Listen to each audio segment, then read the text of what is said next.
Okay,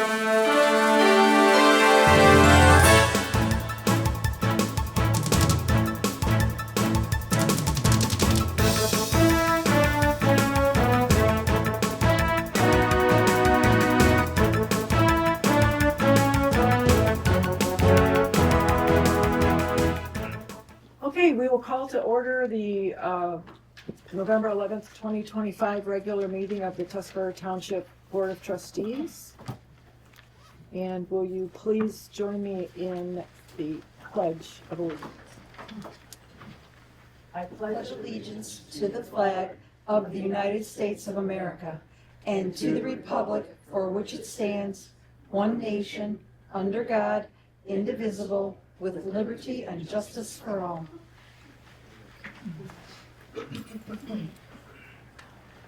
Roll call, please. Hey, Sue? Here. Rudy? Here. Lori? Here. John? Here. Laura? Here, we have a forum. Okay, I can't hear up front. can't hear. Oops. Hey, Pat.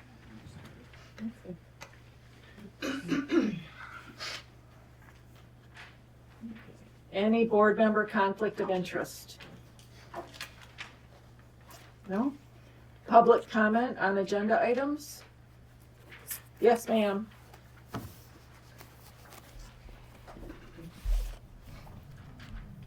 You might have to push your own button.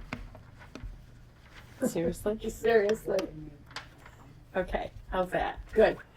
Okay, I brought my handy dandy trusty zoning ordinance 200 with me. I noticed on, in the board packet that there is a, the food truck ordinance is in there. It was not on the agenda, but it's in the packet. Okay. And I know that I've talked a couple other times about this. So the food truck ordinance for Tuscarora Township is actually in zoning ordinance 200. It's an overlay. There's a section here about it. And this has to be approved by the county commissioner. So any changes that you would make, you'd want to work with the county planning and zoning. Because once they bless it, that it's all legal, the verbiage is legal, then they will submit it to the county commissioners for approval. Oh, I okay. just wanted to bring that to your attention, so maybe you might want to wait to talk about it until you've talked to Mike Turisk or some of the planning. Okay. Okay, thank you. Any other public comments? Okay, public comments on agenda items is closed. Approval of meeting agenda, and with that, I would propose that well, it's not on the agenda, that's my mistake. So pull out the food truck ordinance from tonight's agenda because it's not on the agenda. And I also propose we pull out item 9G, CIP updates. Not ready for that. And then I have a typographical error, item 9C, where it says RFP for O&M. The RFP should say, and it should say, that whole line should state extensions, contract extension for O&M. Those are my changes. I'd like to add to the agenda, we could put it on new business, 10G. I just, I'm gonna ask for a cash transfer. Okay. What was that? 10G, add an item that's gonna, I'm requesting a cash transfer.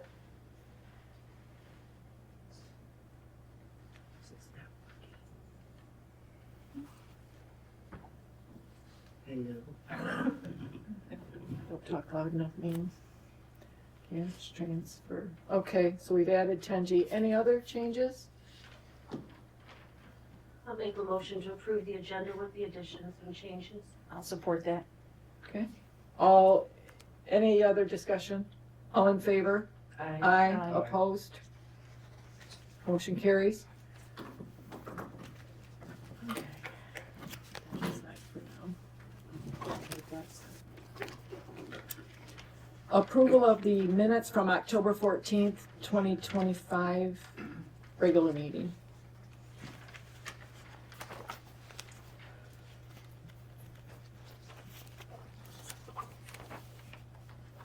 Any changes to that?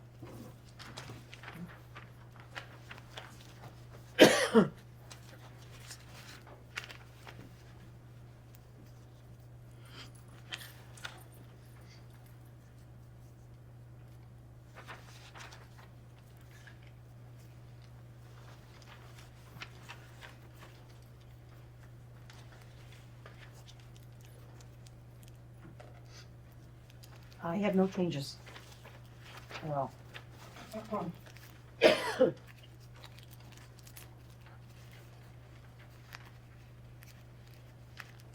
Are you good down there? Yep, oh yeah, I read. I'm sorry, that's okay. Wait, are you good? Yep. Yeah, no changes? Who's making the motion, Mark? I'll motion to approve the October 14th regular minutes as submitted. Do we have a second? I'll second it. And all in favor? Aye. Opposed? Motion carries. Reports. Do we have Steve Corcoran? Did we, hi, come on back up.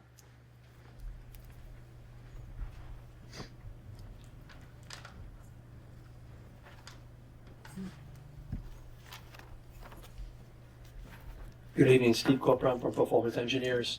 Thanks for letting me speak again tonight. Updates first.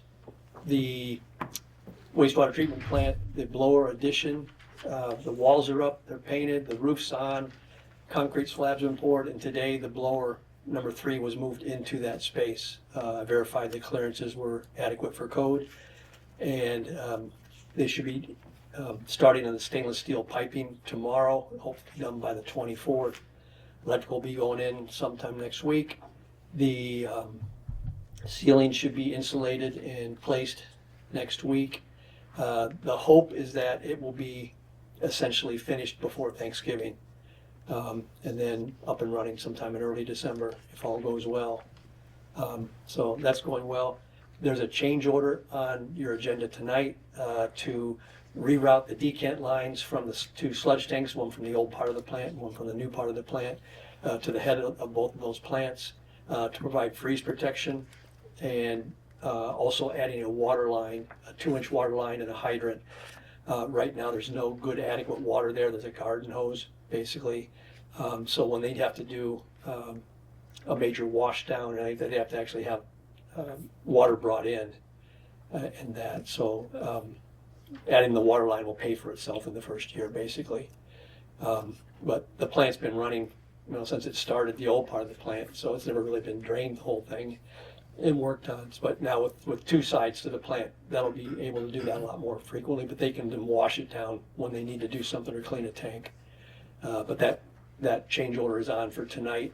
They're anxious to get going on that, so Trudy's gonna let me know if it's approved tonight, so we can let the contractor know tomorrow if they can get going on that. Any questions on that change order? Does anybody, I don't know if you have really even had a chance to look at it, maybe you have? I looked at it. I'd rather do it online instead of. Oh, sure, Yeah, I looked at it. okay. I would assume a good trustee has read everything before they get to the meeting, so that's why I'm here to answer. That's why I'm here to answer questions. There's also 3 pay requests on there. Yeah. The big news right now is that from the last meeting, mid-October, you approved the pay requests for all of the September work. And then we've been getting those into USDA the very next day, which we're going to do tomorrow for the pay request tonight. Then once USDA's been pretty good about approving those in a couple of days, and then Trudy and Chris can get into the EPA for the phase 2 contracts, because they're the follow agency. USDA is the lead agency, so they don't both have to approve the pay request. EPA kind of defers to USDA if they've vetted it. But anyway, but because they've been on furlough, they have not been paid for that September work, and now they're not going to be paid for this October work when we get that in tomorrow. So Walton did have to make the difficult decision to pull off the job a couple of weeks ago. And they didn't do it lightly, but they just couldn't afloat that much, free work for now. They know they'll get paid eventually, but they've started work on another job in Manistee, and it's going to be a 4 to 5 week job. Their original plan was to dig in the lift stations for South and Mack Avenue during November and then get them plumbed in December. If the shutdown is resolved later this week, there's a chance it will be. I talked to the owner today. Weather permitting, they plan to, when they're done with the Manistee job, come up here and start working on those lift stations this fall. Either a little bit before Christmas or right after Christmas, depending on when the Manistee job ends and what the weather forecast looks like. So they hope to come back. It's not guaranteed, but we'll have to wait and see. Their subcontractor for doing the drilling for the force mains under Witt Avenue and also for the force mains out at the western end of Barbara and then out and on Sturgeon Island is still planning to do some work. They've postponed it a couple of times. Their current plan is to mobilize their equipment this Friday and start drilling those force mains next week under Witt. And then once they're done with that, then shift out to western Barbara and then out to Sturgeon Island. That's all subject to change, especially with the weather. But they're willing to do work knowing that Walton's not going to pay them right now either. So, but I think they're also looking, since they haven't started the work yet, say they do the work in the next few weeks, that would be for your December meeting, and hopefully things are resolved by then so they would get paid in a timely fashion. But Walton just couldn't stick it out there any longer. They really had to pull back. So. They thought they could get that payment through, but he wasn't able to do that. I never said that. No, Oh. when he was in here, trying to think of his name right now, but they thought they could get the payment. Aaron? No. USDA. Oh, Andy. Yeah. No, Aaron reached out to Andy and to see if we could backdoor that We've been trying to work signature, back channels using personal cell phone numbers that we have, and it's gone radio silent. but- Yeah, So, yeah, nobody's answering anything. yeah. Sometimes it works, sometimes it doesn't. So. Yeah, no money flows anywhere unless the USDA gives Yeah, their blessing so, first, so. Anyway, Matt's is still continuing to do hookups because most of that is private contracts. Some of the work they're doing, when they stick a grinder pump in, that is part of the contract. And that's one of the pay requests tonight is for putting a couple of those in. But they're still working. Right now we have 26 connections that have been completed in phase 1. 20 by Matt's and 6 by Mike Troop. Mike Troop is backed out for the season now. He went back down home. He's going to reassess if he's going to continue doing them next year. He'll probably do some. He's not sure how many. A wrinkle that came in here while he was working is that the county soil erosion control guy came around and said, no, you guys need permits if you're within 500 feet of the lake or a stream, which is a lot of the properties in phase 1 and 2. You need to get a soil erosion control permit. The good news is, it's all online. It's there. You or your contractor can do that. The bad news is it's a $150 permit, so it's adding to the cost for the homeowner, which sucks. But if you're going to disturb less than 225 square feet of earth, you can file an affidavit saying that it's less than that, and that form is a one-page form. It's in the same place online. I gave all this information to the township, so those 4 hot links on the front page of your website, all this information's in there now. But if 225 feet, if it's a gravity dig in, usually that's about 8 feet wide as they dig it in of disturbed earth. So if it's going to be less than about 22 or 23 feet, you should be able to get by without a permit, but you have to file this affidavit. So you have to file something no matter what, whether it's a permit with a check or an affidavit without a check. So the costs are also going to go up a little bit. If one of the contractors needs to use a silt fence, if it's a property right down by the water, they might require a silt fence. It'll be a little more attention to detail, not just throwing some grass seed down when you're done, but mulching it out with straw or something as well, which most people would do anyway, but it would be a requirement under the permit. So just another wrinkle that's been added in, which the county would have pointed this out when we were working with them, 8 months ago as we put all this information together, but they neglected to do that part. Can't remember, I think we paved after last meeting, so the paving went well. They got it all done in one day. Things seemed to go fairly smoothly, and everything's been put back together. Anything that doesn't grow back, they'll be touching up in the spring as they're working on the other areas as well. But for the most part, I thought things looked fairly decent down there. Mhm. Miss anything, Trudy? I don't think so. The ribs are done, 3 of the 5. Oh, yeah, the rapid infiltration basin, or RIBS. There's 5 of them out there at the wastewater plant. They're big sandy detention ponds, basically, where they rotate where the effluent from the plant goes. Went to this rib and for a while, then to another rib and that. But they've been overgrown. They just hadn't been maintained enough in the last several years. So this is not part of the contract work. But they did it separately, but it was done by GFL. They did 3. They came out. They looked good. The material looked good. They didn't have to bring in any more material. They came in less than what had been quoted to the township. But I've checked them out, and things are looking good there. And they can get another 2 done next year, and then hopefully doing a little more annual maintenance on it, whether it just be a good brush hogging and rototilling or something. That can be done. I'm not talking about a hand rototill with somebody walking behind. It's something that they can just get them all done in a day.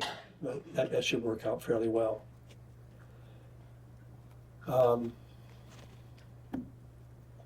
Feel like I'm missing something. I'm looking at my notes. Oh, did you want to talk about phase 1? The manhole covers, we're still waiting on those. Yeah, we have 26 people connected. All of phase 1 can connect now, with the exception of the 16 properties that will be flowing into the Arthur Street lift station. We needed to upgrade those to the hatches in those concrete tops need to be vehicle rated instead of pedestrian rated at the request of the property owner adjacent to where the lift station is there, because they want to have a driveway that goes through there. Those lids showed up several weeks ago on the flatbed truck from the supplier. They pulled up. They were 7-foot diameter lids for 6-foot diameter structures. So they got sent back. They chiseled them out, cast them in new lids. Those lids are ready to go.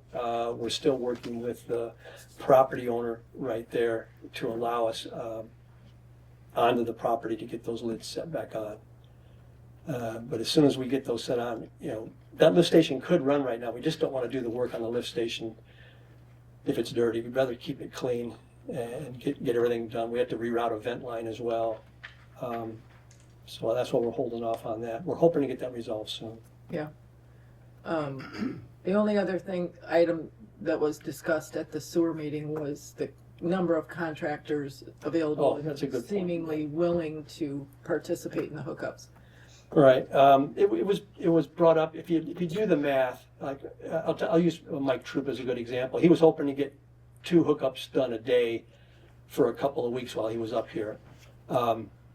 When we dug in his laterals last fall, when Elmer's was doing the work down there on the pike, he's got 3 properties right there. It was historically dry last year, and we left those laterals dry.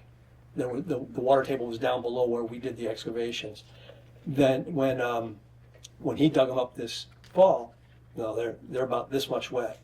So he really just can't dig up a couple properties at once, leave those trenches open. He's got to use boxes and pump the water out, and he just doesn't have enough to do 2 or 3 trenches at a time. And so he's kind of scaled back his expectations when he comes back in the spring. He'll be a little more selective on who he's going to agree to hook up and how many he can do in a day. Probably just 1 is probably what he'll bank on. And he'll have to bump his cost up mostly because of extra dewatering he knows he's gonna need now, and for things like this unexpected soil erosion permit, and possibly doing silt fences around there. Yeah. So Matt's was hoping to do a couple a day. They've been averaging about one a day. Some days they'll get two. Some days they'll get none completed. They might get two partially completed, but they've been averaging about one a day. And no one else has started doing anything yet. This couple have been thinking about what they're going to be doing next year. I think nobody was anxious to get going right now, being late and wet this time of year. But when you guys start talking about when you set your start of the 12-month time, you have 12 months to hook up from whatever this date is. That people at the 6 o'clock meeting were hoping that you would understand that with the contractors that are interested in doing it right now, the math just won't work. Not everybody can hook up in 12 months unless more contractors get interested and more contractors start doing the work. So just food for thought. Yeah, that was a very good point. Yeah. That's all I had on my notes. Any questions on the pay request? Any questions on that change order? Any questions on anything I spit out at you just now? Anything you've been burning to ask me, but I'm just haven't been Haven't here. been around, you've been on. Yeah, I haven't been on for a little. Trust me. I know. I know. I have been spending more time down in Mansalona than we have a big water project we're working on down Yeah. there. So I do not have any questions. Does anyone else have any questions? No? do you need me to stick around or am I released? Board, do you need him to stick around for the, no? No, I think you're free to go. All right. Thank you. Thanks, we'll see you. Okay, sewer update. Update with Mead and Hunt. Do we have a Mead and Hunt rep here? No, we do not. Okay. Bills. Invoice register in the meeting packets shows 55 bills in the amount of $89,354.60. I handed each of you an updated one because I added, some got paid when I did it because they were supposed to be in due. But I added the BSNA software one in there and paid that.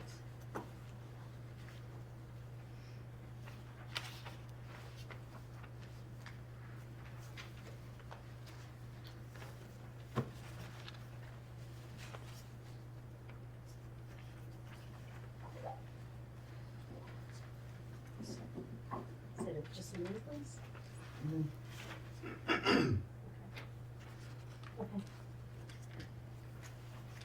Sorry, I should make a copy of that.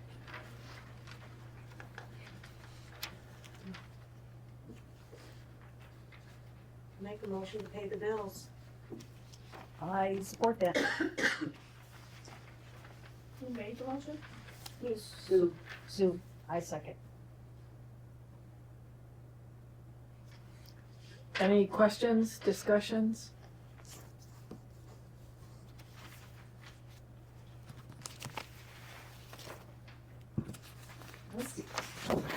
All in favor, say aye. Aye. Opposed? Motion carries.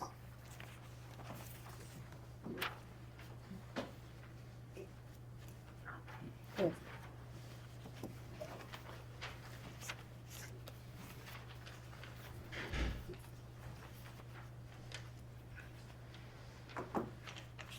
Treasurer's report. Okay, in your packet, I can't tell you for sure what page it is, but treasurer's report, and then it says cash summary by bank for Tuscarora Township. And I wanted to let you know, that the general fund bills total $25,786.82. We happen to have $623,250.98 available to pay our bills. So we have plenty of money in the general fund to pay our general fund bills. Same with, there's a small bill for police, library, and ARPA, they all have money. The only fund that is the sewer fund, and that's typical. Pam Moran was talking about how when you're in a construction phase, sometimes that happens, but still, we have plenty of money in the general fund to cover any of those expenses until the USDA starts sending money again. So we're in good shape. Well, and we are just holding those. Yep. And the contractors have been very understanding, yeah. Okay. I remember and I made notes, in October, we talked about, there was a discussion about when we approved the bills for payment in October, the Plant Moran bill, a breakdown of that. I wondered if you would talk about that a little bit. Yeah. It is. Just as far as what they did, what we learned, and moving forward.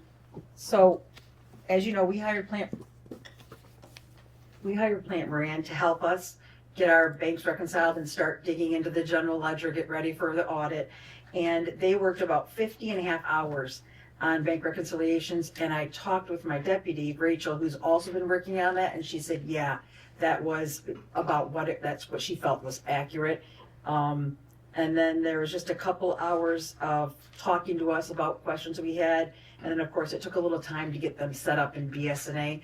So they have to dial into our network on one of our computers to get into our database. So that had to be set up because it's got to be secure. And so Annabon handled all that. But yeah, they're in and they have got so much great stuff done for us. We're looking really good. Actually, was it yesterday or was it today? Rachel already had the pool account balanced. So today's only the 11th and the bank statements didn't come out. So it's already balanced. And that's always that's the account that's hard to balance. So she's got it under control. So that's kind of cool. Thank you. Yes, thank you. Probably buried in here. And KCI, we talked about that last month. That's who prints all of our bills, our tax bills.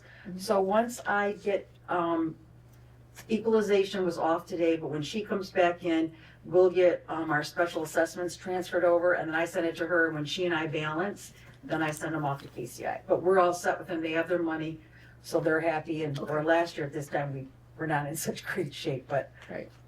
And then we also talked about last month moving money from our R&I to help pay for pumps and communications and moving money for the quarterly RR&I payments that per the USDA bond agreement. And I did those, the next morning I did those, and then kind of interesting, so these RR&I payments, they're $7,700. Well, once I made the past ones, then I just set up every quarter, they'll automatically transfer, so we don't have to think about it. If I'm not here for some reason, every quarter it's still gonna transfer, so, I didn't realize we could do that. I just went in and dug around in the bank, so we are good to go with that too. Okay, great, thanks. Sure. And, yeah, okay. Do we have a motion to accept the treasurer's report? May we have. I'll make that motion. Thank you. And a second? I'll second it. All in favor? Aye. Opposed? Motion carries. Correspondence. We had one bit of correspondence came in this week from the Department of Licensing and Regulatory Affairs. It's a transfer of ownership of a liquor license from Wilson's River's Edge Restaurant to Jake's River's Edge. So that's the only correspondence we've had. The airport, no report. Ken is out ill. I never thought to ask Doug Kuipert what's going in the assessor's office. He's busy. Just in general. I'll have to remember to ask him. DDA, Sue, can you give us an update on that? Unfortunately, I was not, Oh, that's right, you were gone. I was Okay. on the way to California. We've had 4 FOIA requests. Library. Kelsey. Hi.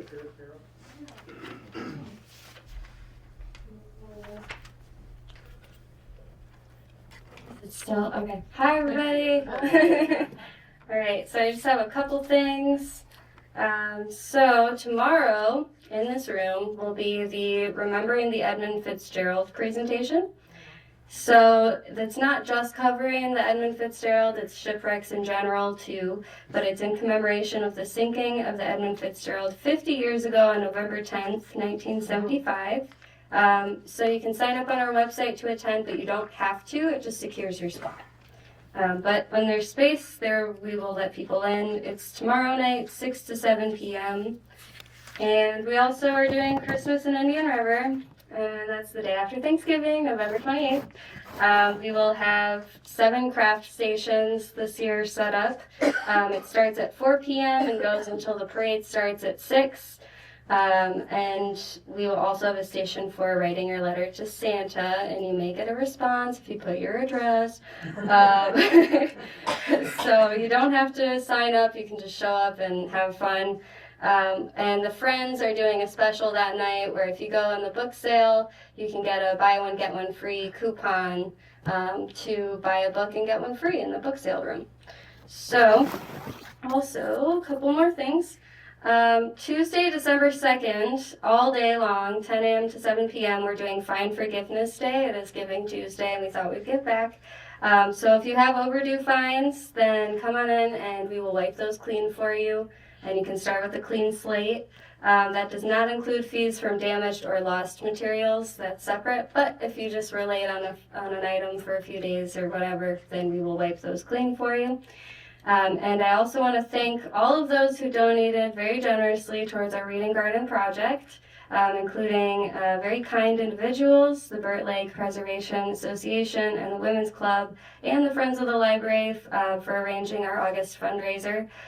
We have reached our goal of $50,000, and we are currently on track to begin construction in the spring, so stay tuned for more Reading Garden updates. So, thank you. Anything? Congratulations. Oh, thank you.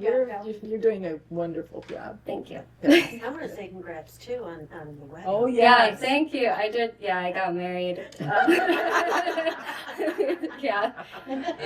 So I still need to change my last name, but that'll come at some point. But, yeah. And it was an adventure. And so I got married, and then I got back from 3 weeks in Scotland. So I am back. I'm happy to be home. It was beautiful, but I mean, it's just really nice being here. So thank you. Congratulations. Thanks, Kelsey. Okay, Parks. Mr. McInnes.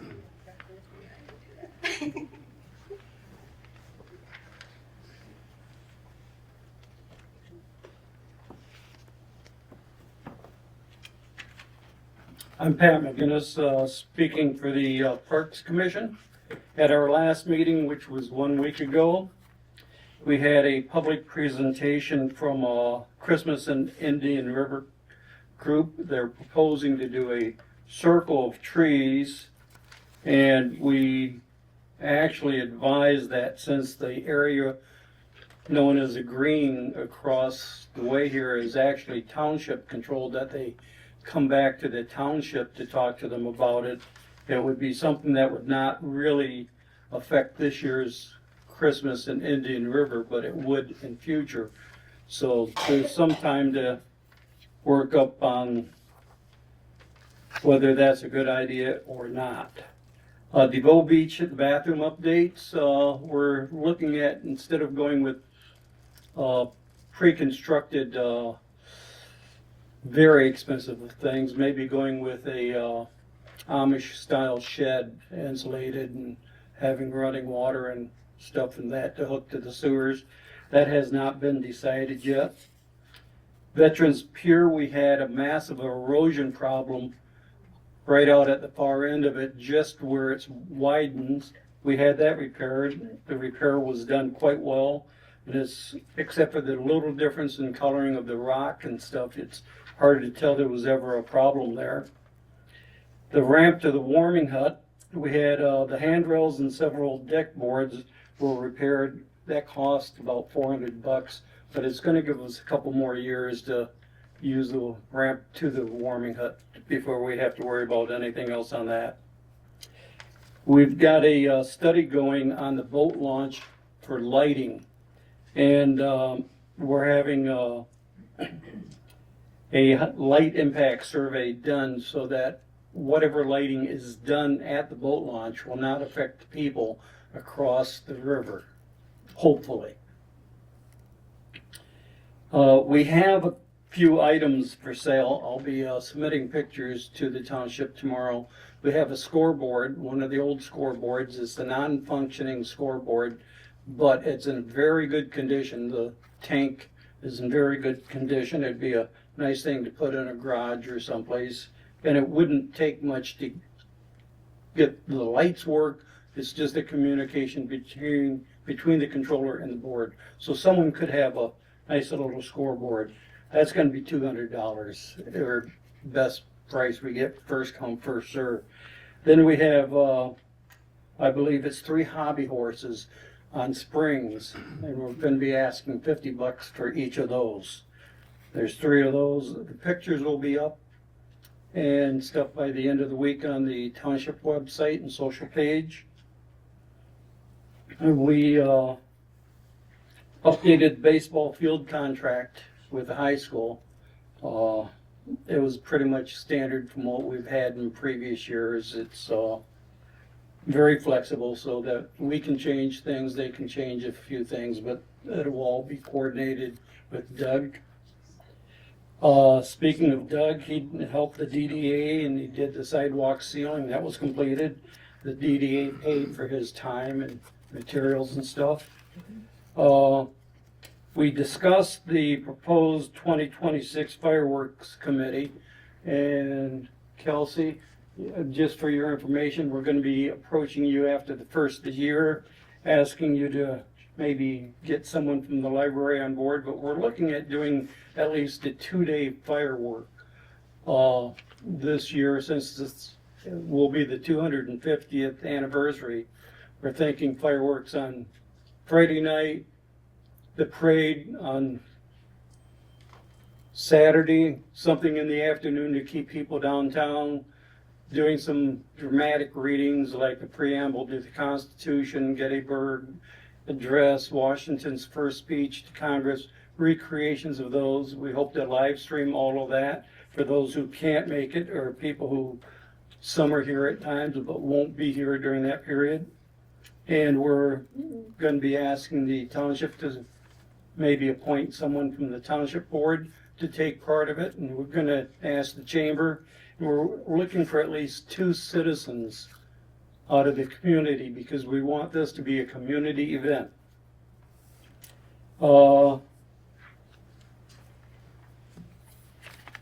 Fireworks committee, we got that. Green docks. We're going to change the arrangement on the green docks a little bit. We had quite a bit of discussion last summer with swimmer safety. And one of the problems that's been identified is if the docking area is full and an emergency happens, law enforcement, fire department and stuff has no quick access to the river. So the area where the ladder is now, we're going to mark off a little area or section of the dock that is for law enforcement only. Especially during the boat races, the fire department sets up one of their bases there and the ambulance sets up a base there.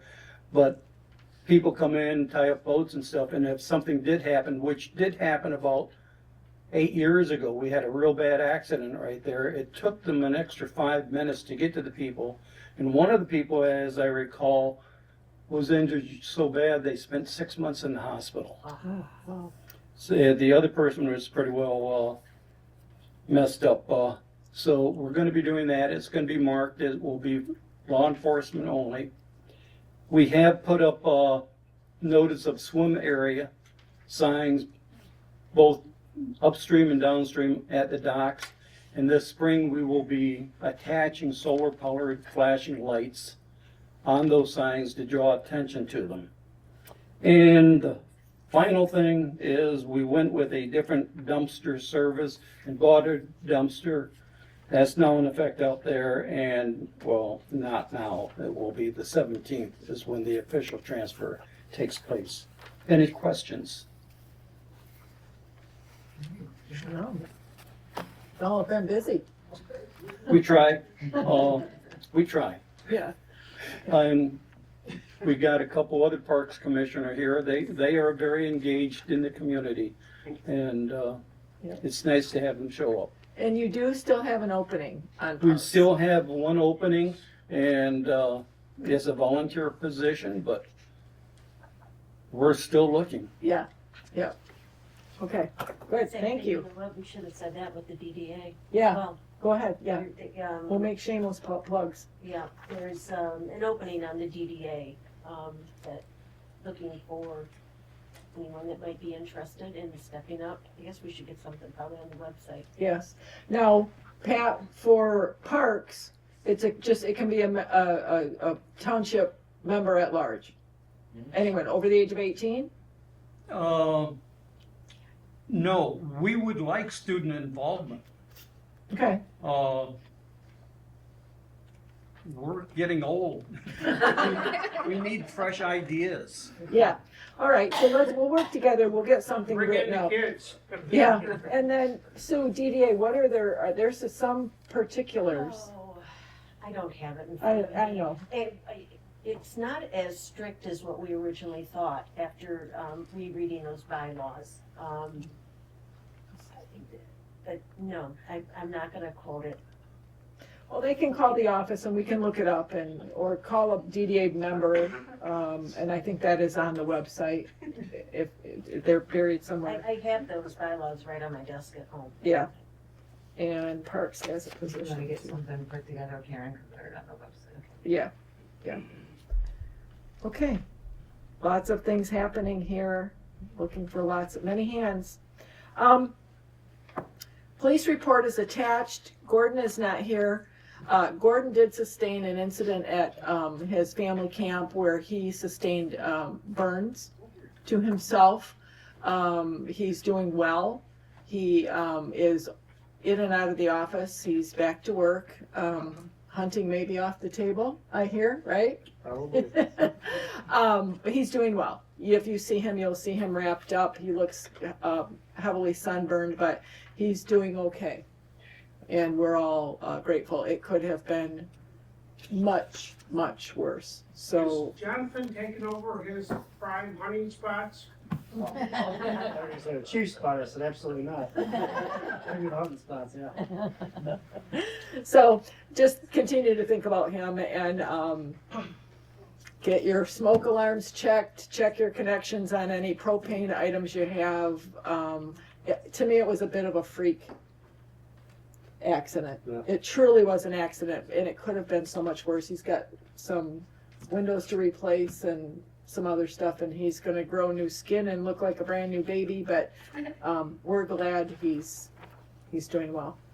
So again, the police report is there. I took a look last month. It's up a little bit. I don't see anything out of the ordinary there. Okay, old business, transient merchant ordinance. I wish Steve was here right now, so that I could explain that sometimes the trustee does not really see everything, because I looked over this thing, I don't know how many times I've heard ordinance. And holding this, the shall not include the following. Oh, I was well, looking for the word exemptions. yeah. So, if it's okay if Yeah, are you on though? Is your? You're not on. I was on, I turned it You're on now. You're on now, it's all you. Okay. There are so many different ordinances online. Some of them look similar to what ours are. Some of them are so extensive that it's not us. So the only thing I did find, and actually it's from that same township that I pulled the, apologize. The application? Yes, the application, the SCO Township, I have no clue how to pronounce it. Anyways, they had a good exemptions from license, that sounded good, and it starts, I handed it out, Oh, right. section 12 to 21, that's their numbers. Oh, here. But it just says exemptions, and I don't know why, I don't like seeing it nice and big and bold like that. But if we could add that, and it continues on the other side, I crossed off some of the items that I don't think apply to us. I don't know if we want to totally update our ordinance, or just add a little bit more, replace that, A and B with, the exemption.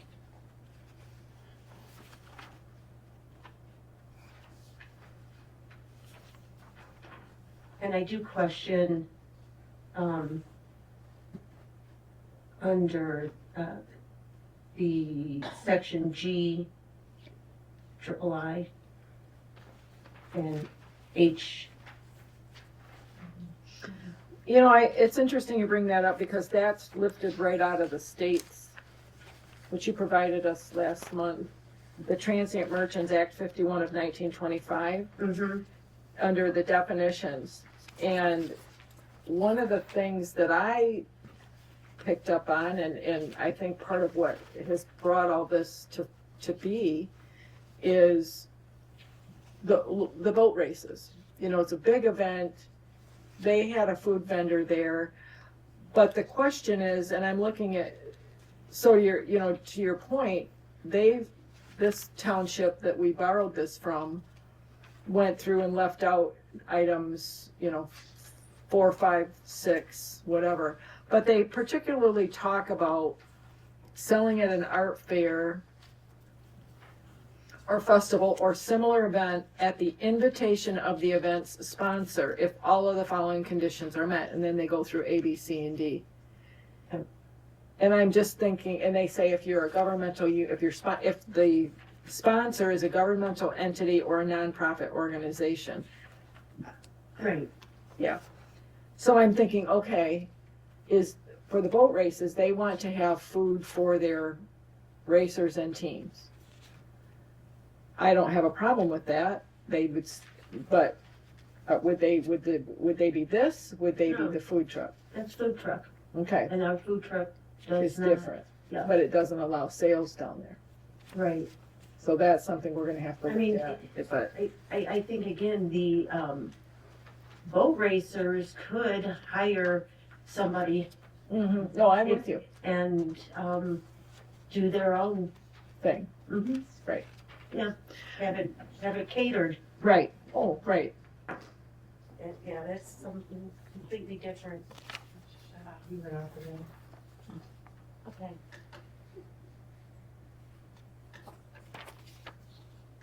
He doesn't want to hear you.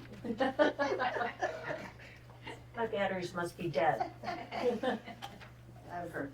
That's what Tom said. I feel. that Pardon way. me? I think I can talk loud enough to. I can always share that. So, So what are you thinking? I'm thinking I would like to see, I guess maybe even just a retyping of it and, clearing out this, but I would like to see some of these other exemptions spelled out the way this other Yeah. township says. Okay, so, But that's up, and that could be totally up to, the attorney, or unless you don't, I mean, if you don't want it, then we'll just. no, I'm in total agreement. Sorry, a little quiet. No, I'm just, you're listening and you're talking and. I can get it, I really just didn't want to do all the typing myself. If somebody can, I can Oh. scan it. pardon me, I can scan it and turn it into a text document. thank you, and then I can just type it and add it in. And you want to add in section 1221 from this, Yes. okay, I mean, this is such old fashioned, yes. the foregoing notwithstanding, however. Can we just put it in layman's terms, I know, please? that's what I want. Yeah, perfect, I can't be clear. yeah, okay. Okay, and that will be ready. So do you want to try to run it before an attorney before the next meeting, or bring a revised, retyped, fresh worded draft? That's what I'll do. Fresh worded for Yep. December, okay.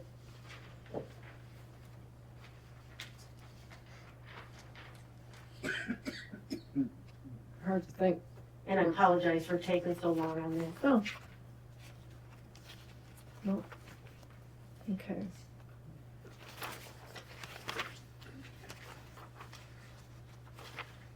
Okay. So, we're just gonna table this and come back in December with some fresh, Yes. okay. Fresh verbiage. Okay. We need a motion on that? We just table it? Okay. And item 9B, RFP for legal, speaking of the devil. So in your packet, you will find 3 proposals for legal services for the township. Fahey Schultz, Foster Swift, and Kirk Huth. We currently use Rob Huth of the Kirk Huth agency or firm. There's a lot to read through.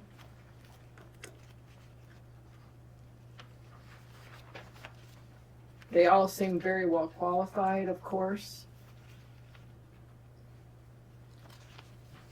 I'd like to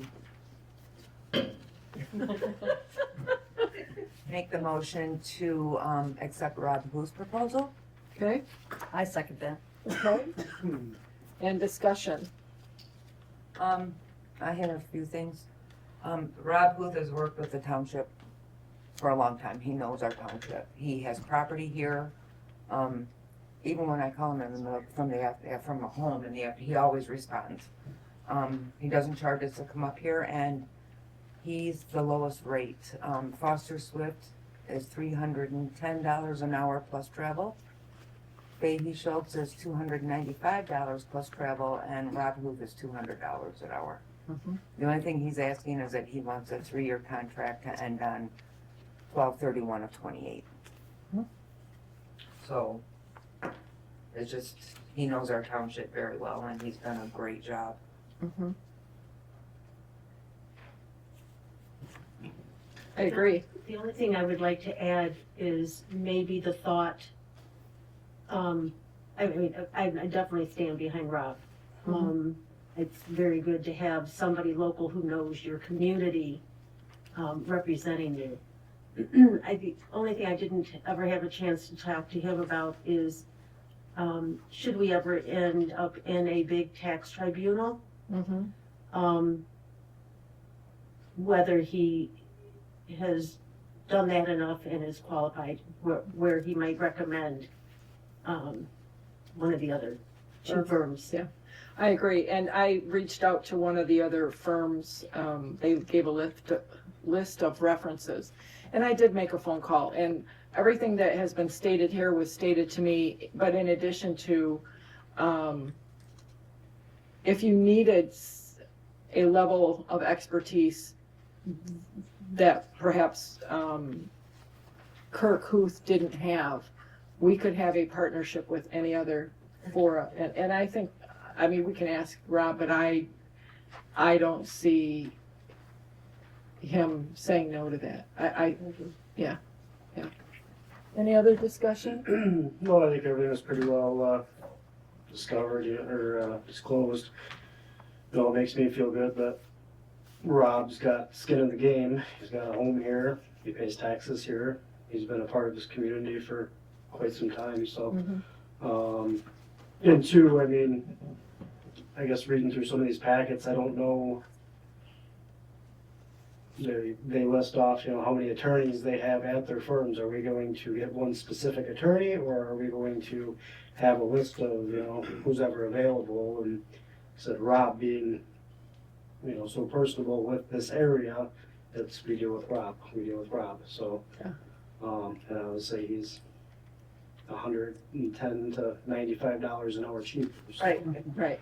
It was I went back just to look at what we'd spent in legal bills, and it was just under $8,300 for the year. It seems like a bargain to me. Yeah. So, yeah. Any further discussion? All in favor say aye. Aye.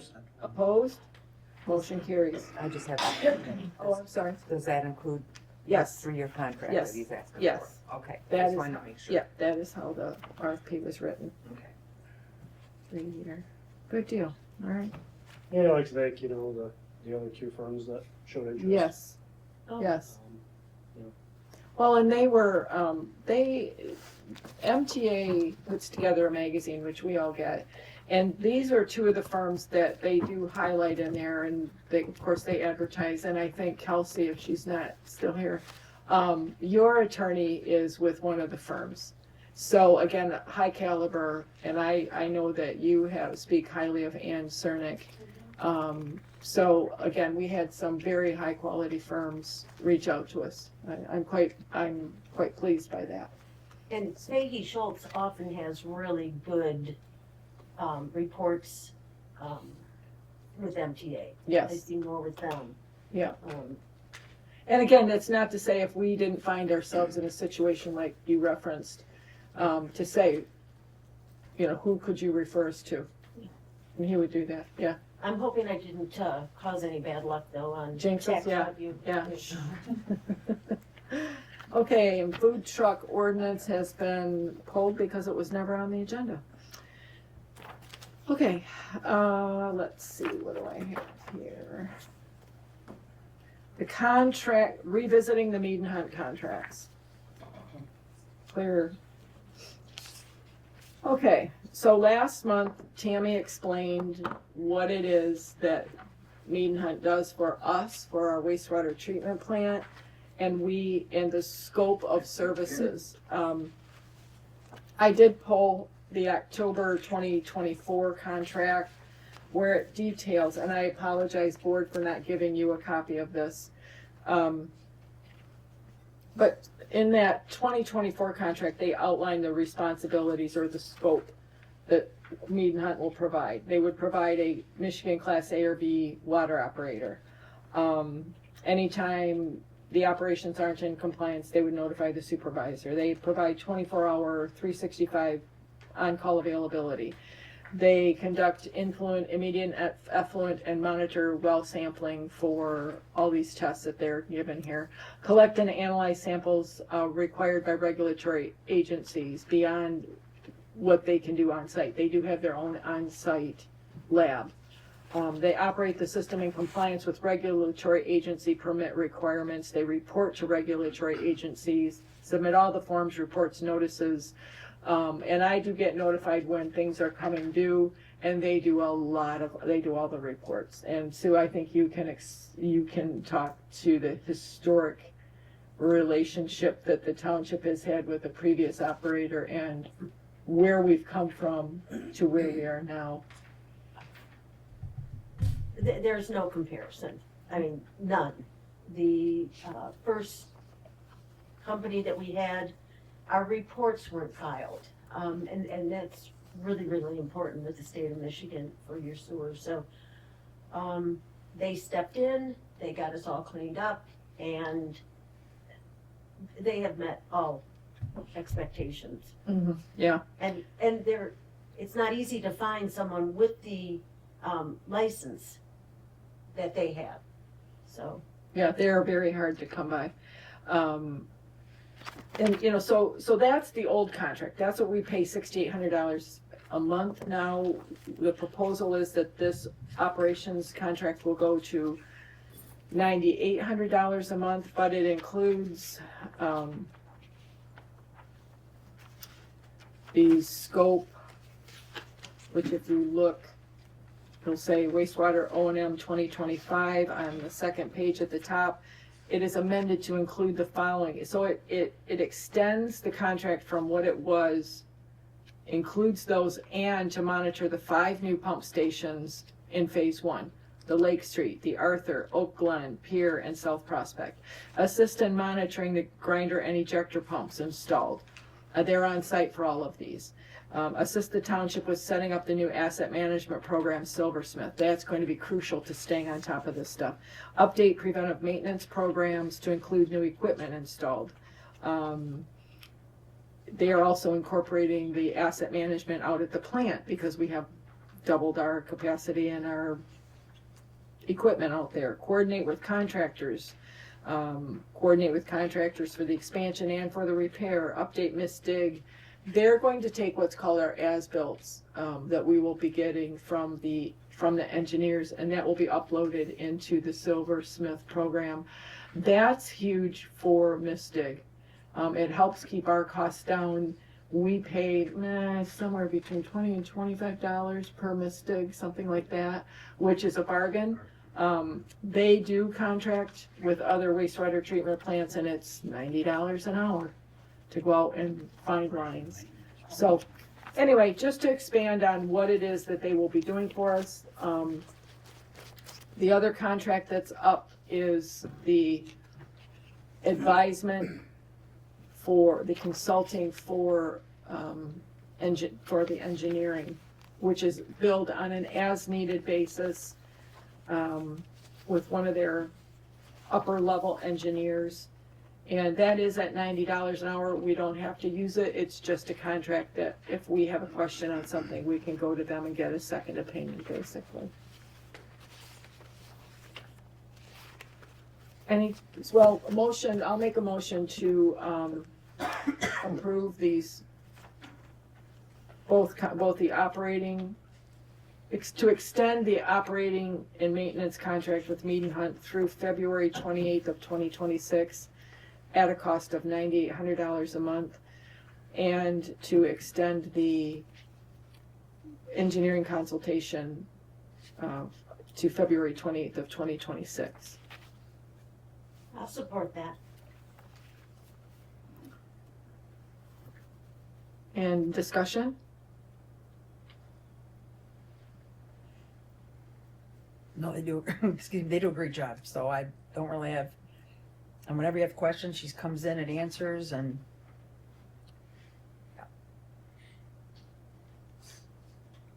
Okay. All in favor say aye. Aye. Opposed? Motion carries unanimously. Thank you. Okay. Oh, update on the sewer rate study with Benzinski and Company. It's underway. That's where we are. Right. We're answering questions, sending emails back and forth. We're hoping to get a preliminary draft in the next couple weeks. Looking forward to that. Then boiler repair operations. I'm standing in for Gordon on this one. So last month he talked about the boiler. We have had the heat exchanger go out on one. Control Engineering, Control Solutions looked at it and tried to get it covered under the warranty, which they said no go. Failure was determined to be thermal fatigue. So, with that having been said, I do not know the actual age of the boilers. We have two options. We can replace the heat exchanger, and they'll pull a permit, installation and labor, haul away and dispose the old heat exchanger, and there's a cost to repipe the system to disconnect the water softener, and that is $26,410, but it's split three ways between the library, the police, and the township. So each entity would absorb a cost of $8,803.33. The second option is to replace the whole boiler, with the repiping to the tune of $46,205, split three ways, $15,401.67. That's what's up for discussion. What is Gordon's recommendation? Repair. He said he did not budget for any of this. None of us did. Kelsey, I don't think you did either. No. So we're all going to be going back and sharpening our pencils and looking at the budget. It has to be done. I believe those are the original boilers. No, he seemed to think that they are newer, but Oh, maybe. can we phone a friend on that? Can we phone? Of when they put them in. Usually I'm. I don't know anything about the age, but the heat exchanger is gonna be the most expensive repair Okay. on any HVAC unit. Okay, But probably more so on a boiler. Just something to keep in mind, if you replace just this, that doesn't cover or warranty any of the other parts on that boiler. right, So we have an old boiler system, new heat exchanger, you could continue to have failing parts and Right. continued expenses. I know not preparing for anything like this, ideally, I would put a new one in, and then you're good for the next 30 years. But just 2 cents there. right.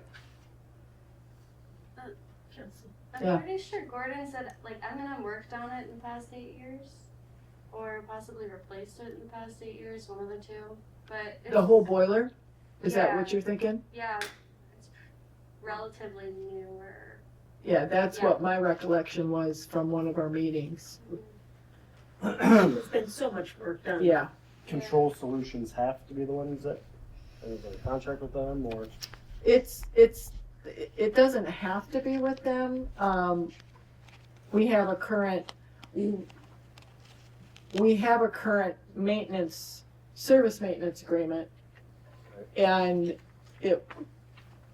Control Solutions was in here to do some work, and they took a look at it and said, it's not been being maintained properly, for years, that this doesn't just happen.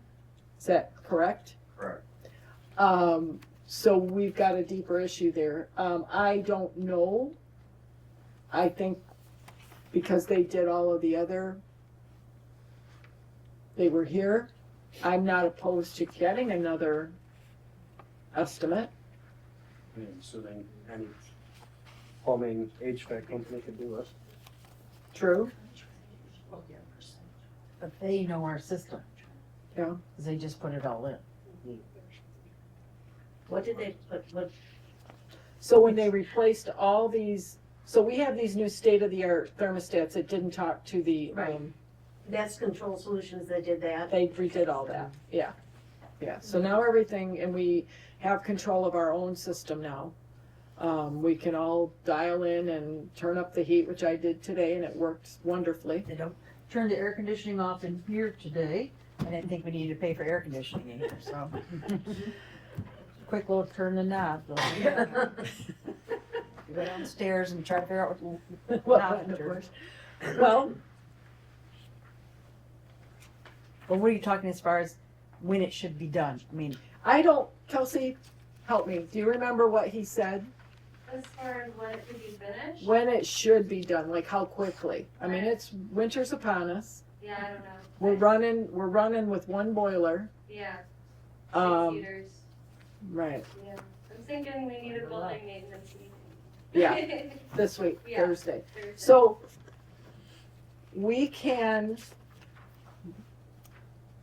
I just don't know if you wanna wait for another meeting. no, It's November and the windows are not open. there, that's a good, yeah, I remember that, But the windows are not open. right. Well, The good thing is if you won't be compelled to run. yeah, yeah. Do we, I'm joking. well, if we get another bid, do we, how many, I mean, I'll call around for estimates. I'm happy to do that. If they come in higher, I can call a special meeting. It's not the time of year to be doing it. Policy say $25,000 and you have to go out for. Yeah, it does have to go. It's gonna, yeah.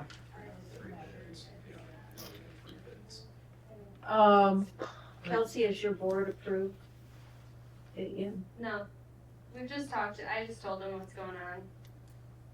Yeah. I think 3 bids would be wise. Yeah. Mhm. Okay, well, Because we have the same bid policy as the township, so. And if it's over 25,000, does it have to be sealed? No. I think, no, I don't. All right, so this, then we'll put it out for bid and bring it back to the December meeting. Okay, is that what we want to do? What? Kind of chilly. Yeah, pack a sweater. We'll be all snugged up in there. Okay, so that's what we'll do on that. Okay. Trains and trash service companies, and we're part owner of a beautiful new dumpster. I cannot wait. Cannot wait. But what's nice is, Considerable savings. yeah, it is a significant savings. That should pay for itself in the first year. Really, yeah, so that was a good move, yeah. And hats off to Parks for running point on that. CIP's off. Yep. Wastewater treatment cold storage, I received an email from Aaron on Thursday on the 6th. He was gonna try to have it out to us today. We did not get it. He is working on it. He is working on getting it within the parameters of the grant. So that is underway. Health insurance policy for potentially deceased employees. Jonathan. I think you guys, did you get a copy in your mailbox? Did I get you it? Yeah, with the little red, or the pink slip on it, yeah. Yep. So I guess my motion is gonna be, to review and send proposed township policy, regarding healthcare coverage for, employee death, non-union, to legal, for review and possible adoption. Is the motion. And I support that. So, was there three non-union full-time employees, I believe?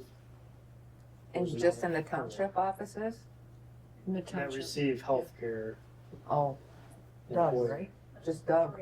So, Chris, Doug, No. and No, Jeff. Chris doesn't. Chief, Jeff Johnson, and Doug Oh, Schofield. okay, Jeff. But chief and are covered under, Never mind. no, they're not. They're not. So, obviously, everybody that's in the union, which is obviously all the police department guys, will be under a separate, clause to their contract. I did receive that, LOU from the FOP rep. I'm gonna get with the township, the PD's union steward, probably tomorrow, review it with him. Some changes I'd like to make to it, but we'll kind of battle it out between the two and before we bring for board approval. So I guess the key things I want to hit on is, this is for an unexpected death. You know, not somebody's been ill for 12 months and then they finally pass away. It's for an unexpected death. I just think it's the right thing to do to Mhm. not have to stress of a family of losing a loved one and now yourself and, you know, if your 5 children are gonna be without health care in 2 weeks if it's at the end of the month, you know. Right. So, I think it's important, you know, I'm certainly empathetic to that, so. The biggest thing too is obviously cost share. We can't just be giving out free health care by means. You know, the employees shall continue to contribute in cost share of said coverage. If the employee cannot contribute monthly cost, cost share, coverage will be terminated at the end of the coverage month.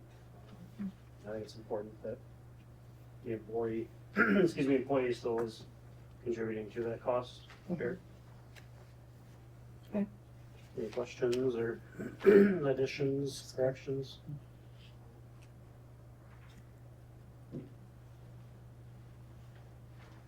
The only question or comment I had was in paragraph 2,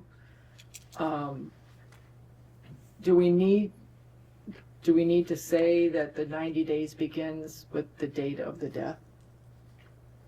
No, so as to differentiate between the beginning of the month. Sure. I'm asking. Yeah, I think so. That might be something that Rob would Yeah, sprinkle on there. So right. Do you want to run it before, yes. Rob?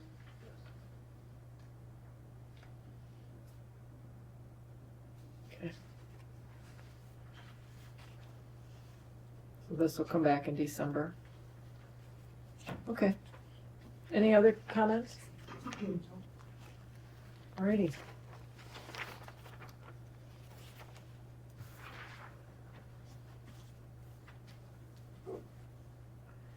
And the fireworks committee, we heard from Pat McGinnis. We're looking for one township joiner, one library, one from chamber, and 2 community, correct? Right? Yep. At least 2 from the community. Okay. Anyone expressing an interest through the poll that you did on socials? Not yet. We have not pushed hard. We're waiting to get through the Christmas season. Oh, sure. Yeah. Okay. And just as an aside, I have been in contact with Great Lakes Fireworks, who we used last year, and we had asked them for to set the date for Friday, July 3rd, with a budget of $15,000. And she's already warned us that we can expect to have to increase our budget by, at this point in time, $1,315 due to tariffs. They're still kind of holding their breath to see what's happening. So anyway, just as an FYI. Okay, so let's start spreading the news on that too. Or anybody who wants to come and help with that, what should be a really nice, fun weekend, full weekend. In July, on July 8th, we talked about budget amendments. I'm just asking, when did those get done? Mm-hmm. Okay.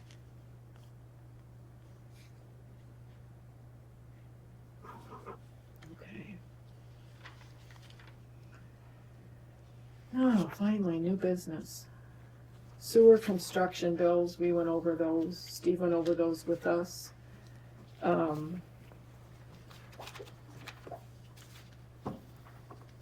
So we have wastewater expansion for $61,657 and 20 cents, which will be USDA and EGLE and EPA. We have sewer expansion phase 1 low pressure system for $32,050 and 2 cents.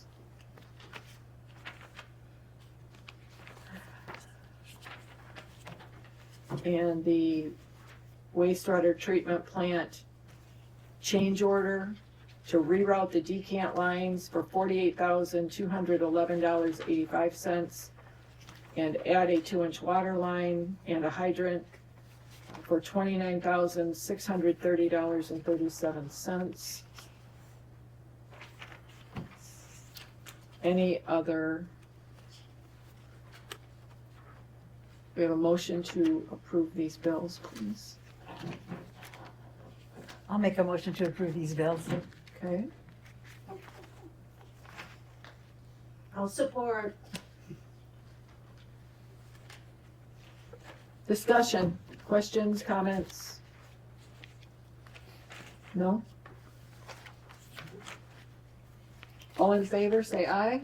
Aye. Opposed? Motion carries. All right. North Star proposed road abandonment. That's a huge packet in here. Oh, so you want my motion prior to discussion? Oh, I'm sorry. No, I didn't know is that how we do it? Yeah. I did it. Either way. Okay. So, I'll give my motion and then We'll give get my support. reasoning? No, Or just- The motion will I get don't- support, then you can talk. I don't do this very well. That's fine. My motion is to deny the road abandonment. Okay.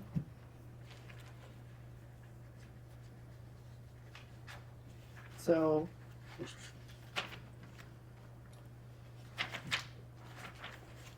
Do we have support for that? I'll support that. I don't know, I was hoping to ask. What Could road someone is it? explain, Now we can discuss it, yeah, Oh, okay, yeah. So, the motion is so, go ahead, Sue. No, I was just saying, we've been doing things a little bit Yeah, differently. we're a little loose. And, yeah. So North Star Farms, North Star Gardens, not quite sure what they're, anyway, they have asked the township to abandon a section of the road. I should have had that big TV out here. Behind the coffee shop and their retail area, there's that road between Ken's Village Market, Embankment, and then their parking lot. And it goes down, and for those of us who have been in town for a while, it would go down to where. Yep, past Webb's Gym and around the cabins and down to the river. Played basketball in that gym many times. Yes. And in preparation for his expansion, proposed expansion there. That's what he's asked. It's not the entire road. It is 530 feet of old trail lane, or also known as Sturgeon Avenue, whichever map you happen to look at. It is from about where the edge, the backs, you know where the garden center is at Ken's, like that back, if you were to bring that down, all the way down to, Sturgeon River. well, on here it shows it ending,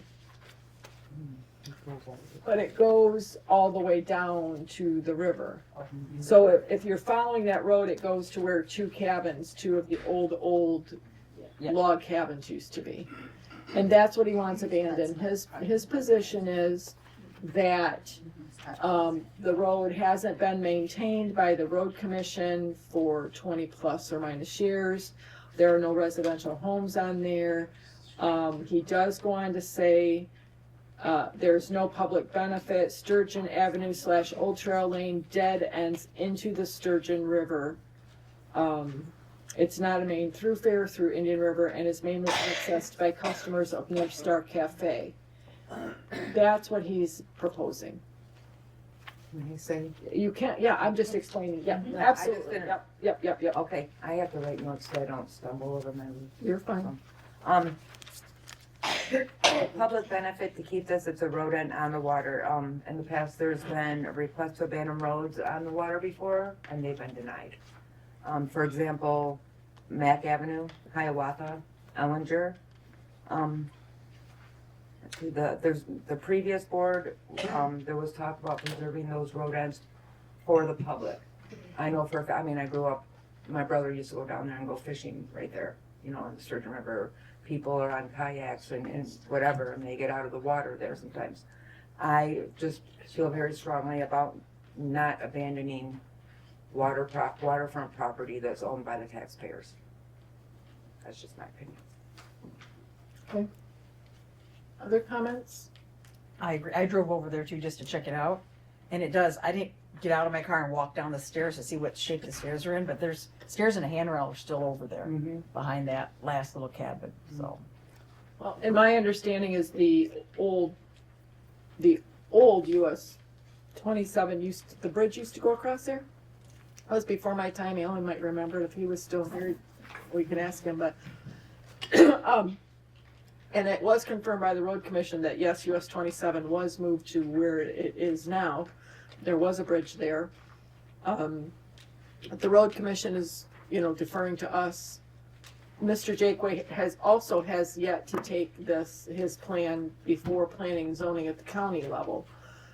It does seem a little premature to ask for this before he's presented.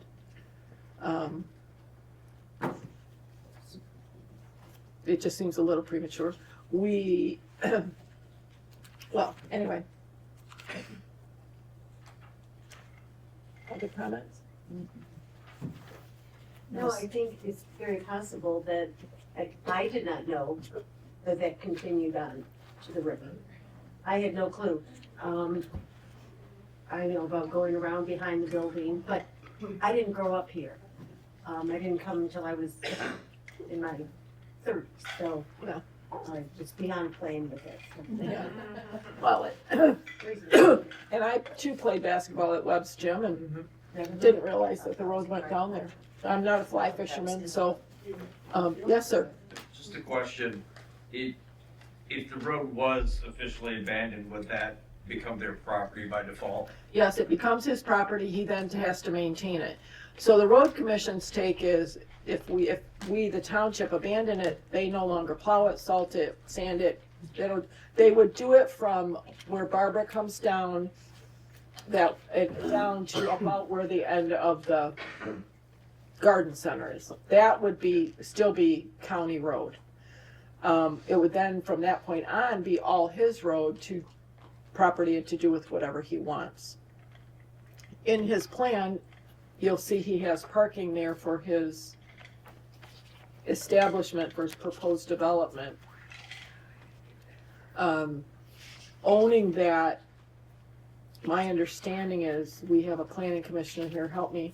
My understanding is if that is abandoned, of course, he would have to give the township utility easements because we have 2 sewer connections there. We would, one of the questions would be, would public access to the river be maintained there? You know, but if he sells it, all bets are off, but he wouldn't have to I give was that. gonna say, if we abandon it, there's no right to go to the Right. river anymore. Right. I suppose if you were there doing the butterfly house or purchasing something or whatever else, you know, having a sandwich in his kiosk area. Anyway, if this is abandoned, his parking doesn't have to conform with the parking plan in the zoning ordinances, I understand it. And It still would have to conform, he would have to, if it's not abandoned, he'll have to alter his parking plan. yes, yes, yes. You know, I'm kind of split here. I really am, you know. How long has North Star Gardens been a part of this community? You know, how long has he been a businessman for here? How long has he been improving the township? You know, whether residential, commercial. Obviously, he wants to put in another business platform, if you will. Supply more tax revenue, more tourism. Like I said, on the other hand, are we blocking off access to the river? Are there other access points? Yes. So I guess I do agree with, you know, putting the cart in front of the horse here. I think if you would have gotten it approved by the planning commission first. I don't know. I mean, looking at some of these proposed buildings, I mean, they're pretty cool. I don't know. My only concern is it's in the next, hate to say it, but this next slippery slope. Once the township starts approving the abandonment of roads to our water. I mean, if this was, like you said, Mack Avenue, a source to Burt Lake, or, Right. you know, a more I- around the area, but like I said, you know, for the last 27 years that I've lived here, well, I mean, I've gone down that road, but other than to, Had no clue it went all the way down the Right. river. well, I knew much of the river, but I always thought it was owned by North Star Gardens and the cabins, you know, so. There's some toward, you know, to hinder or, I don't know, I think the it's, growth of, you know, someone who's put in a lot to this community. Well, but let's see if he can, he's gotta get through all the steps to get all this stuff approved through zoning and planning, so then he could always revisit it another time, but. But he would have to alter his parking, that's the issue, he's have to alter his parking plan from what he wants to be able to put in there. But if you approved it, if if you say yes, can you say no to anybody else? Because that's opening the floodgates. Right. That's fine. Yeah. My understanding from legal is if you say no, you can say yes later. If you say yes, you can't say no. That's,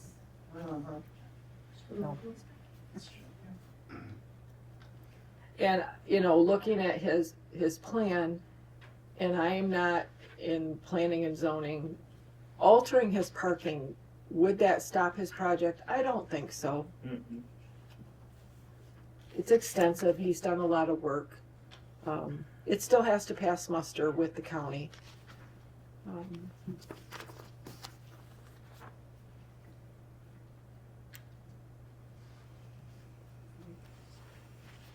Time for a vote? Time for a vote? Or can we just do, we don't need a roll call, we can just do, all in favor, say, let me restate the motion. Let's restate that. So the motion made is to deny the road abandonment request made by North Star. All in favor, say aye. Aye. Opposed? Aye. Motion carries.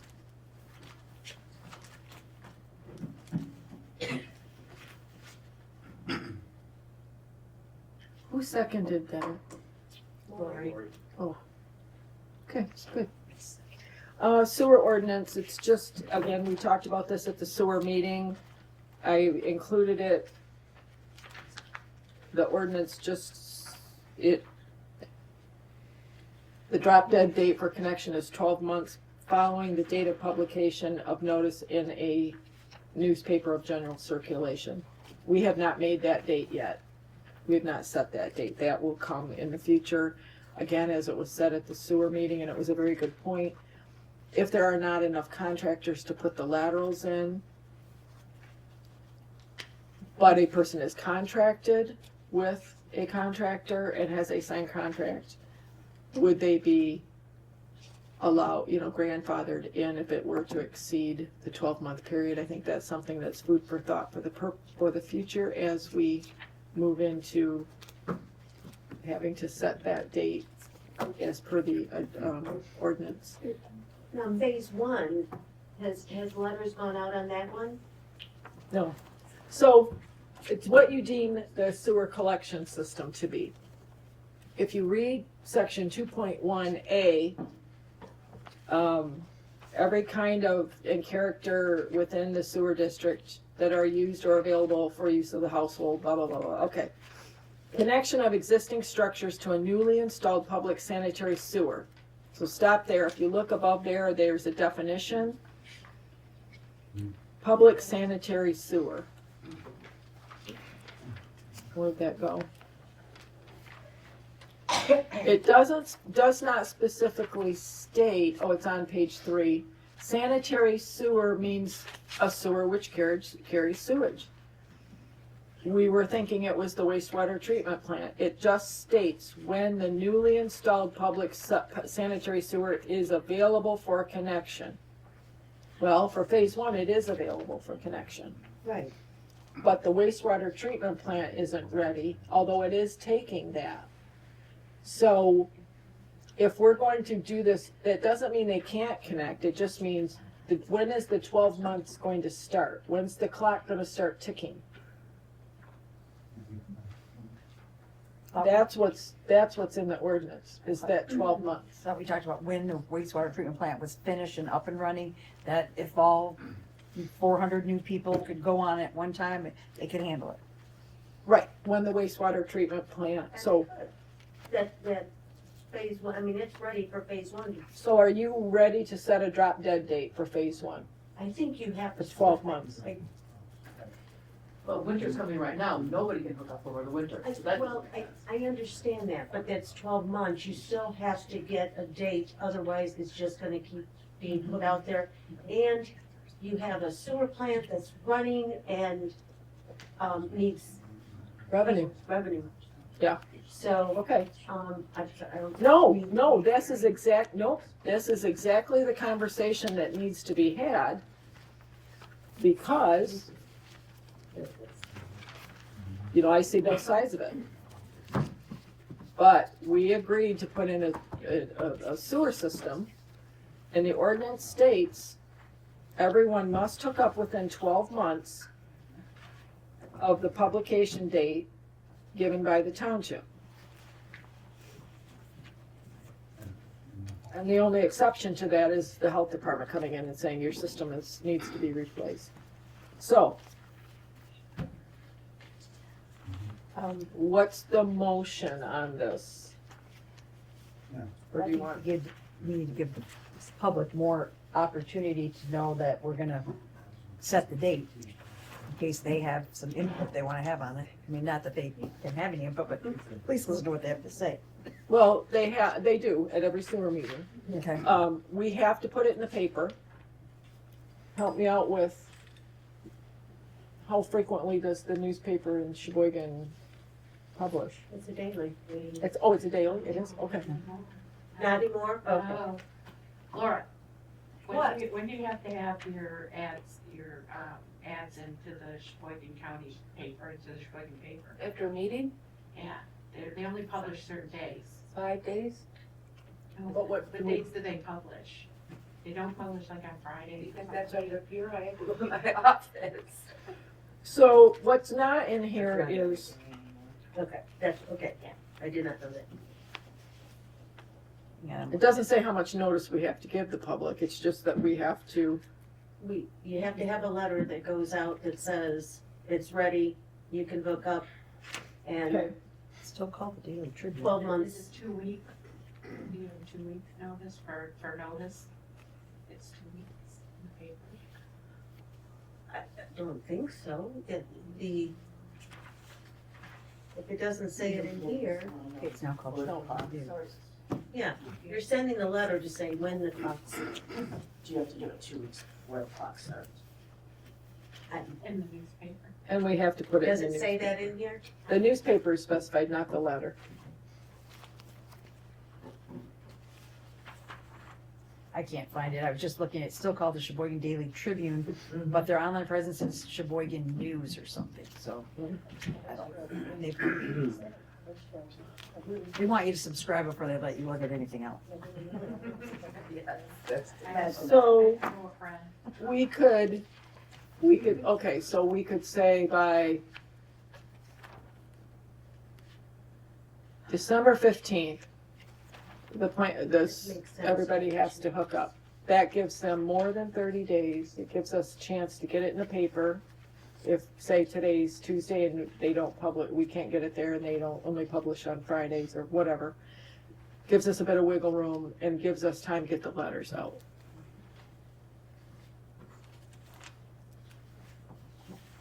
So your hookup date would be December 15th and that's Of 2026. For phase one.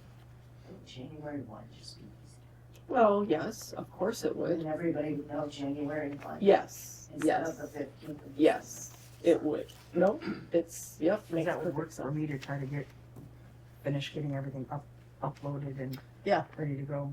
Yeah, I don't see anything about 2 weeks in here, Dawn. no.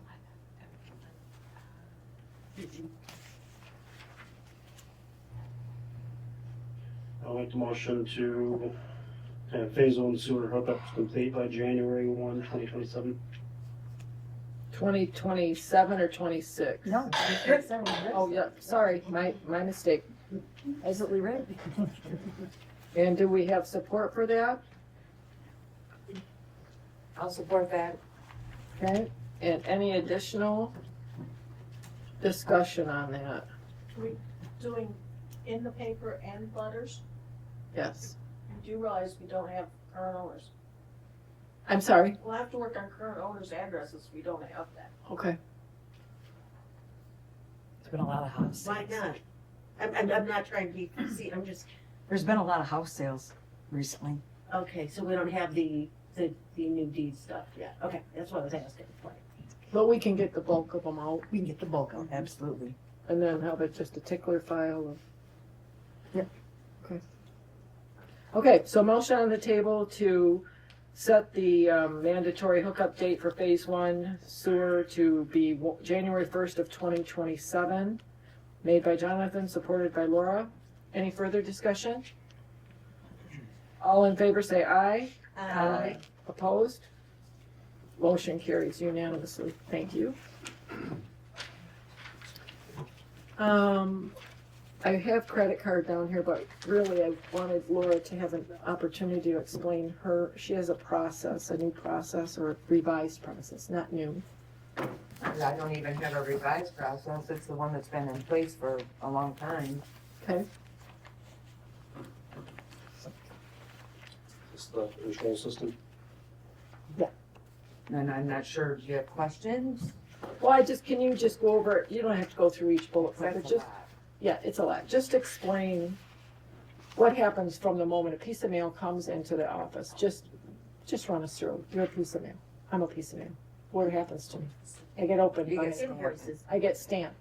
But But like Karen or Chris get the mail, and they open them up and they stamp receipt dates on them. Okay. And then they put them in whoever's inbox they need to go, Okay. except for the bills. okay, Those invoices go to Chris. okay, She writes the GL numbers on them. Okay. Brings them to me, or she'll put them in my invoice or my inbox for me to approve them. Mhm. And then I take them to her, and she'll invoice them into BSNA. And then on every Friday I do payables. okay, And and then I put them in Lori's inbox and I text her that payables are ready. okay. And it's every Friday. Unless there's something that needs to be done earlier, like for the sewer, Mhm. then I come in. People text me, call me at my other job, and we got sewer checks that need to be done. And I come in after my other job and I get them done. Okay. So, and as a cover, do you date an initial when you receive them or when you return them to Chris? I mean, I think that I would, if that is, if that is the procedure, that it comes to you prior to being put into the computer and processed. I mean, not a back and forth. Yeah, no, I Am I agree. making sense? Yeah, you are to me. So So you want me to date each one? Did Well, I I'm sign just it? saying that, well, do you initial each one though? I that you've looked initial at? each one. So if you just put the date on it, or if you have a date stamp, I don't have a date stamp. I'll have to get one. maybe, or write the date on, but some way so that we know, or you know, when you looked at it and handed it back. should invoices become late, where is the, Disconnect. yeah. Yeah. I come in on the weekend, and I sign all the checks, put them all in a mail out, put them in envelopes, meter them, and then take them to the post office. Now, what I have been doing recently, since we had a couple late bills, is I take a picture. So you can see I'm at the post office, and here's the date and time, and here's the envelopes going in there. But you have to understand that the mail is a mess. We had 2 checks that people didn't receive, so we voided them, and then all of a sudden, boom, they received them. So it's not always a breakdown in the processes here. You know, they get into the mail, and sometimes that happens. As far as the big bill, the credit card bill, I think by the time it goes through all the different departments, it may be kind of short. And I think that I need to watch that closer, and if it's 5 days before it's due, maybe I just drive it up to Sheboygan and drop it off at PNC instead of trying to trust the mail. Now I dropped off something from across the woods. It was a lady wanted this package. She was in Sheboygan. I dropped it off in Indian River. It went to Grand Rapids, some place, another place in Grand Rapids, then came back to Traverse City, then came back to Gaylord. I mean, it was Indian River to Sheboygan. They don't do that anymore. So, I mean, just had a gentleman call today, and he said that original check was dated in September, and you didn't get it until after September 30th. There's additional penalty interest on their payment. So, and I said, I'm sorry, sir, whatever the date is, the date stamp, from Grand Rapids. So I will be more, I will watch the due date closer as I look through them and see if it is coming up, knowing what the mail does, and I can run some I mean, I've looked for And 74 Chris- cents a piece. I can run the Indian River hardware check out to them instead of sticking it in the mail for 74 cents. Chris, you know, I mean, if there's ever a bill that comes in and it's, you know, sometimes we get them and then they're like due that next week, just call me or text me at my other job. I can swing by and run a payable. It takes me 5 minutes. You know, because I leave at 4 o'clock at my other job. It's no problem to be here. Okay, good, thank you. Okay, election workers, we just had an election. Yay. That was fun. How did that go? Long. Well, yeah, It wasn't fine, but it was long because it wasn't a very big election. oh, so it was Just because slow. it was on, It was yeah, slow. yeah. I mean, slow, Yeah. okay, all right. I'm just shove a hot poker in my eye and slow me down now. So, we had, election workers, how many election workers did we have? 9 total, including me. Okay. And what did we pay them? $20 an hour. Okay. And that was what was agreed upon in the election commission's meeting. Okay. Now, there's some discussion as to whether the board has to approve that. Well, there was a law, an MCL number stated on this board packet paper. It's 168.228. Mhm. The law is actually 168.26 is the correct MCL number. Mm-hmm. And I have it. An assistant may receive compensation as may be fixed by a township board or the legislative body, which is Lori, you and me. So, Well, and I looked it up in the Little Red Bible and they referenced 168.28. But just so that we're all on the same page, we did meet as a commission, election commission. Laura had all the applications for all the workers there for us to review. Yep. And she had last year's rate of pay, or last year's, or whenever the last election was, last year, and made a proposal for rate of pay of $20 an hour, which was approved by the election commission. Okay. Office coverage. Does anybody know if we have a policy on? Because it's a bit slow this time of year, but it's crazy in the summer with regard to people coming in and the phone ringing. I've not found one yet, particularly in the policies regarding when we close and who covers and how we cover. I don't think there's a policy on it, but it is on the list of job duties for each job title Okay, where would we find those? in my office. Okay, So it is the responsibility of the office assistant and the office admin when the assistant isn't available. But like before, when I worked at the township and I was the office assistant, if I couldn't get to the phone or the window, or if I was off that day because I only worked part-time, Mike and Bobby and Don handled it. Mike would come out and answer the window all the time. mm-hmm. So we have plenty of people in there to cover it. But it's in their job duties, in Okay, both of them. okay, so they need to communicate.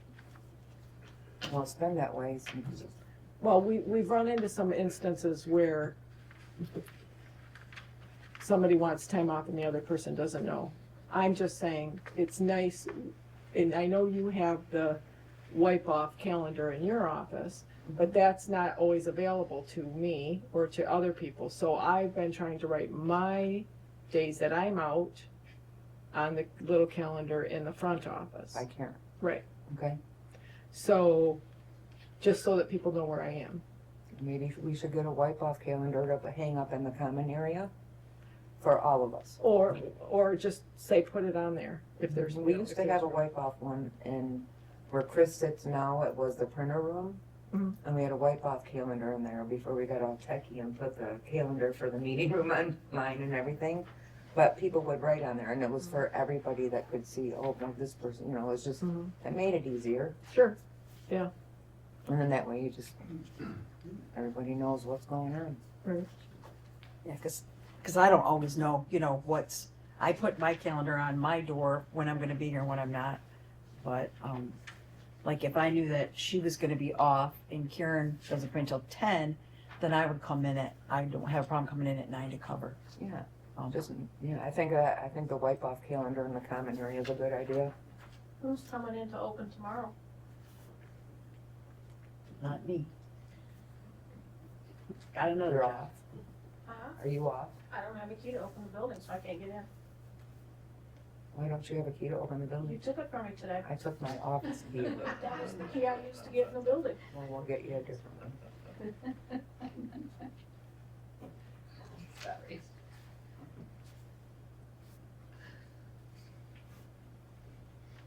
Okay, so somebody will put that wipe off calendar on the office supply request list? Use the one in my office. That's new, that new There one. you go, Are okay. you gonna take it out of there because you lock your office? No, you can have it. It's January 2026 through December 31st, 2026. Oh. I kinda wanted to, kinda late now for a July 1 to a, Oh, you want fiscal? but that's okay. I haven't been using it since July 1, I haven't had one, so you might as well use that one and that'll solve that real quick.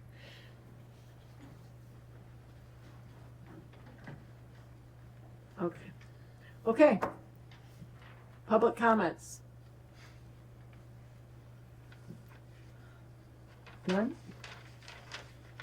Board comments? Motion to adjourn. Agreed. 8:51. Sounds good. No, 8:50, no, we forgot one. So the cash transfer. Oh, shoot. I'm sorry. It's okay, I was making notes. So we need We're not to, adjourned yet. Reconvene. One last thing, real We quick. have to say the pledge and everything. I don't know exactly. I don't know what that's actually. Can you unadjourn? we didn't, Did you vote on it here? we didn't vote on it, You don't vote on it, Yeah. on motions to adjourn. so we have to read. I'll withdraw my motion. There you go, yeah. Okay. I'm sorry, Laura. It's okay, I was making notes, I wasn't paying attention. So this is my addition to the agenda, and I'll make it fast, I know it's getting late. We need to make a cash transfer. I need approval to transfer, from additional REU sewer pool, the 590,000,003.2 additional REU, I wanna reduce it by $110,000 and put it towards the 590,000,001.02, the pool sewer operating, and increase that by $110,000. Right now, the sewer pool account is short, and we need to transfer those funds to make sure that it's not. So I make a motion. I'll second that. What is it, 590,000,001? That's the sewer pool. Oh, That's where you want it to go. Yes. In the board packet, it was dated 11/6, but when they looked at it today before the meeting, it was a different dollar amount. So Oh, okay. it was lower today than it was in the board packet. What is it today? It was a 109 something, and then there was another one that we had to do was 320, I think. $320 even, I have it, Chris made up a. All right, so now I'm confused. When does the next billing go out? Friday. Oh, the next meeting. Oh, Sewer going? yeah, that's the end of December. Okay. So we're short 109 and something. Yeah, so they just rounded to 110. Should you do it a little bit more? A little bit more than that. Yeah. You're gonna have probably some other invoices coming in prior to receiving your next O&M. I'm just throwing that in there. Aren't all of our invoices ran through USDA and, No, for your Mead and Hunt and all of that. That's for operation. okay, Electricity, okay, all right. that kind of stuff. That's what, $40,000? for sewers today? What's that? Your maintenance for sewers today? Yeah. So that's what I'm saying. Transfer more than that 110.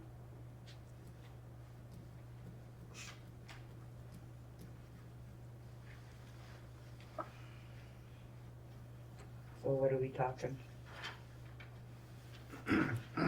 Just to verify, the 14,000, all of that was transferred already, Lori, that we talked about last month? Okay. Make it? It's all the sewer monies, so I would say like 150. But if you've got $40,000 already today, Right. I agree with that. Doesn't hurt. It's not gonna hurt anything if it's, no, and You have $47,743.83 you approved today for sewer. make it 170. 170? Well, it's 47, yeah, 150 is not gonna do it. Let's just do 170. And then what was the 320? $320, $320,000? $320. It was a journal entry that Chris had found as we've been digging through old stuff and getting it moved to sewer. From, She got you have the transaction. Let me get this out here. oh, this gave me.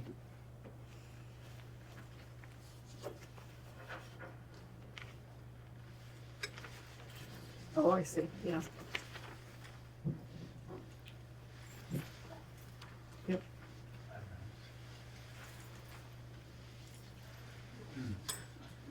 Okay. Right, so your motion is, Laura, to move 170,000 from additional REU To sewer pool. to sewer pool. And does she have support on that, John? Did you support that? Yes. Any additional discussion? All in favor say aye. Aye. Opposed? Unanimous.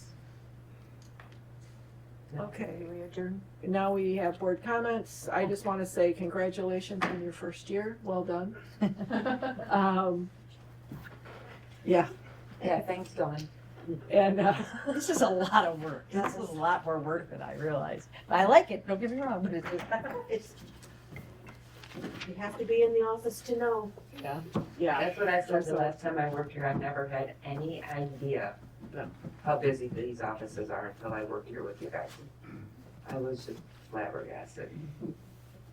motion to adjourn. Yes. Thank you. Yeah, 8:58.